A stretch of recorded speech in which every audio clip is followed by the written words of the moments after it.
பிரதமர் மோடியை புகழ்ந்து பேசிய சசி தரூரை செய்தி தொடர்பாளர் பொறுப்பிலிருந்து காங்கிரஸ் மேலிடம் நீக்கியுள்ளது.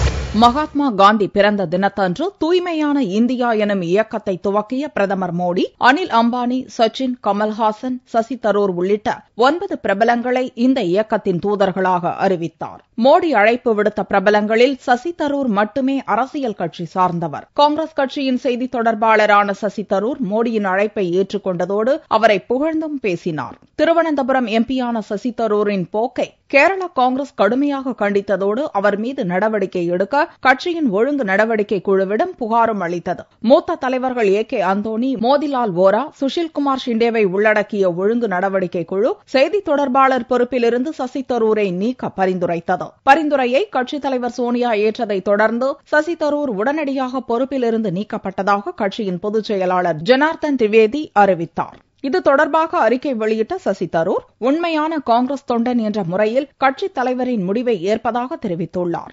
ஆனால் பாரதிய ஜனதா மூத்த தலைவர்களில் ஒருவரான சுப்பிரமணிய சுவாமியோ காங்கிரஸ் நடவடிக்கைக்கு புதிய அர்த்தம் கூறியுள்ளார். சுனந்தா சாவு விவகாரத்தில் சசி தரூரிடமிருந்து விலகியிருக்கும் விதமாகவே அவரை செய்தி தொடர்பாளர் பொறுப்பிலிருந்து காங்கிரஸ் நீக்கியிருப்பதாக கூறியுள்ளார். விஷத்தாலேயே சுனந்தா மரணம் சம்பவித்திருப்பதாக எய்ம்ஸ் டாக்டர்கள் குழு 10 நாட்களுக்கு முன் அறிக்கை அளித்தது குறிப்பிடத்தக்கது.